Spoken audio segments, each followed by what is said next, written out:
اسلام آباد میں میفوٹلس طاقت، دھوکہ اور ایک خطرناک معاہدہ۔ آپ دیکھ رہے ہیں گلوبل افیئرز ٹونائٹ اور میں ہوں مسٹر براوو۔ تاریخ کے کچھ لمحے وقت کی دیوار پر نہیں لکھے جاتے، وہ انسانوں کے فیصلوں میں چھپ جاتے ہیں۔ ایسے لمحے جہاں جنگ ختم نہیں ہوتی بلکہ خاموش ہو جاتی ہیں، جہاں گولیاں نہیں چلتی لیکن قوموں کی تقدیریں بدل دی جاتی ہیں۔ اسلام آباد میں خوشامدید، ایک ایسا شہر جو ہمیشہ امن کی علامت تھا، مگر آج یہ دنیا کے سب سے خطرناک کھیل کا مرکز بن چکا ہے۔ ایک طرف رنگ میں موجود یونائیٹڈ اسٹیٹس آف امریکہ، جس کے پاس طاقت ہے، اثر و رسوخ ہے اور عالمی کنٹرول، اور رنگ میں دوسری جانب موجود ہے ایران، جو جھکتا نہیں، ٹوٹتا نہیں بلکہ مقابلہ کرتا ہے۔ اور ان دونوں کے درمیان ایک ایسی طاقت جو نہ دکھائی دیتی ہے نہ سنی جاتی ہے، مگر ہر فیصلے کو متاثر کرتی ہے۔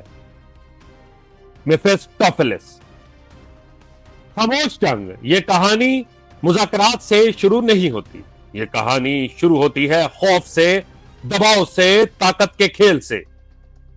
اس میں تیل کے جہاز اسٹیٹ آف ہارموس میں رکے رہے، عالمی منڈیوں میں ہلچل مچ گئی اور خطے میں کشیدگی اسرائیل کے لیے بڑھ گئی۔ یہ جنگ نہیں تھی، یہ ایک پیغام تھا، ایک وارننگ تھی، ایک دباؤ تھا۔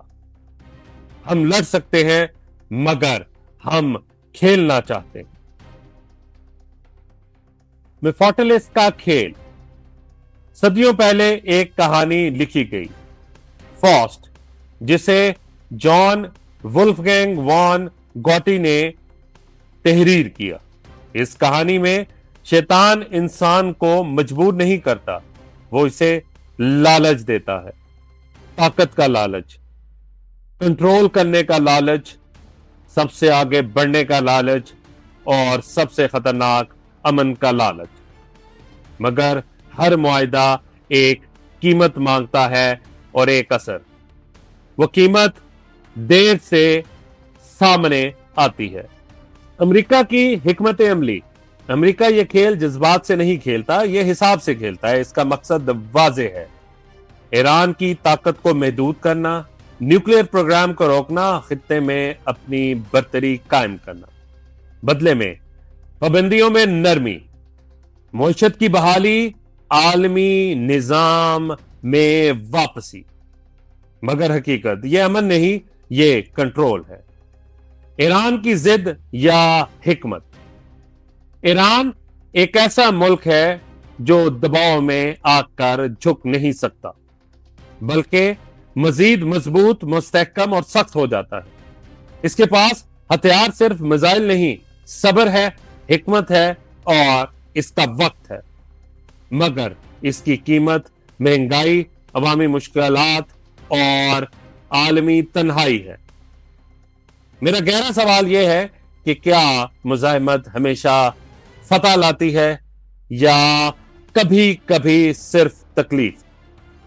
پاکستان خاموش طاقت، اور اب اس کہانی کا سب سے اہم کردار پاکستان، ایک ایسا ملک جسے اکثر ہم کم سمجھتے ہیں مگر آج دنیا اس کے سامنے اسے دیکھ رہی ہے۔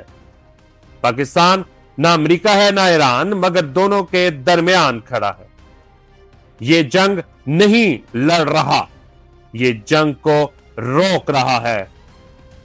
بھارت کا عالمی خوف، سرحد کے اس پار بھارت خاموشی سے دیکھ رہا ہے، کیونکہ یہ صرف مذاکرات نہیں، یہ طاقت کا توازن بدل رہا ہے۔ سوال یہ پیدا ہوتا ہے کہ کیا یہ شیطانی سودا ہے یا یہ مذاکرات ہے؟ یہ کیا لے کے آئیں گے، امن یا ایک اور دھوکہ؟ کیونکہ امریکہ چاہتا ہے کنٹرول بغیر جنگ کے، ایران چاہتا ہے طاقت بغیر جھکے ہوئے، دنیا چاہتی ہے امن بغیر قربانی کے۔ مگر تاریخ ہمیں سکھاتی ہے ایسا ہمیشہ نہیں ہوتا۔ اسلام آباد میں کوئی گولیاں نہیں چل رہی، کوئی دھماکے نہیں ہو رہے، کوئی نہیں لڑ رہا، مگر فیصلے ہو رہے ہیں۔